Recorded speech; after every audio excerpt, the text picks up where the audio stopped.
Doctor BR Ambedkar Konaseema జిల్లా ముమ్మిడివరం నియోజకవర్గం ముమ్మిడివరం మండలం అనంతవరంలో దివంగత మాల మహానాడు వ్యవస్థాపకులు పివి రావు 75వ జన్మదిన వేడుకలు పివి రావు ఘాట్ నందు శుక్రవారం మాల మహానాడు జిల్లా కన్వీనర్ జల్లి శ్రీనివాసరావు ఆధ్వర్యంలో ఘనంగా జరిగింది. కార్యక్రమానికి ముఖ్య అతిథిగా విచ్చేసిన జాతీయ మాల మహానాడు అధ్యక్షుడు పండు అశోక్ కుమార్ పూలమాలలు వేసి ఘనంగా నివాళులు అర్పించి కేక్ కట్ చేసి శుభాకాంక్షలు తెలియజేశారు.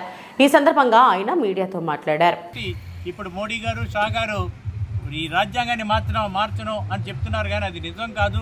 వారికి నిజమైన మెజారిటీ వస్తే మాత్రం వారు ఎలా అయినా సరే రాజ్యాంగాన్ని మార్చి వాళ్ళు ఆర్ఎస్ఎస్ రాజ్యాంగాన్ని తేవడానికి కృషి చేస్తున్నారు.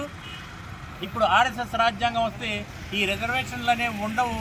రిజర్వేషన్లు అనేవి ఉండనప్పుడు వర్గీకరణకి ఛాన్స్ ఎక్కడ ఉంటుంది? మా కృష్ణమాది గారు, మీరు ఆయన కాళ్ళు పట్టుకుని మా వర్గీకరణ చేయండి అని బతులాడడంలో అర్థం లేదు. మిమ్మల్ని ఎస్సీ సమాజం అంతా కూడా చీ అంటుంది ఈ రోజున. కాబట్టి మీ తప్పును తెలుసుకుని వర్గీకరణ అనేది వదిలేసి ఈ సమాజంలో దళితులకు జరిగిన అన్యాయాలపై పోరాటానికి మీ నాయకత్వం వహిస్తే మేమందరం మీ వెనకాల నడడానికి సిద్ధంగా ఉన్నాం. కానీ మీరు వర్గీకరణ అనే సమస్యను పక్కకి పెట్టి ఎక్కువ శాతం అందరూ అనిపించేలాగా ప్రయత్నించేనే మేము ఈ కార్యక్రమానికి సిద్ధంగా ఉన్నామని తెలియజేస్తున్నాం. అలానే మీరు ఇదే బాణీలో వెళ్తే మాత్రం చరిత్రలో హీనులుగా మారిపోతారు.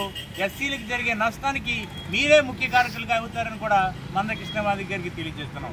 జై భీమ్, జై పివి రావు. సార్ ఒక సెంటర్ ఈ అనాథరం పంచాయతీలో పివి రావు గారి పేరు మీద ఉన్నటువంటి కొంత భూమిని కొంతమంది ప్రైవేట్ వ్యక్తులు ఆక్రమిస్తున్నారని ఆరోపణలు ఉన్నాయి.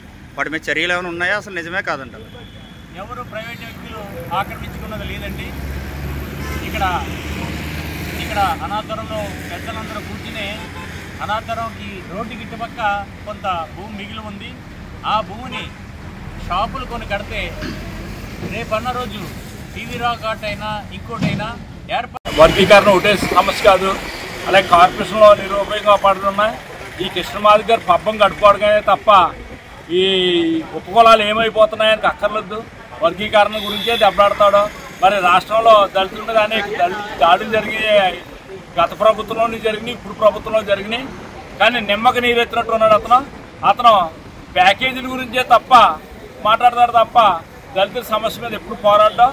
ఇదంతా అతను తాటికి సప్పులకి ఏమి ఈ మాల మహానాడు ఏమి బెదరో ఖబర్దార్ కృష్ణమాది.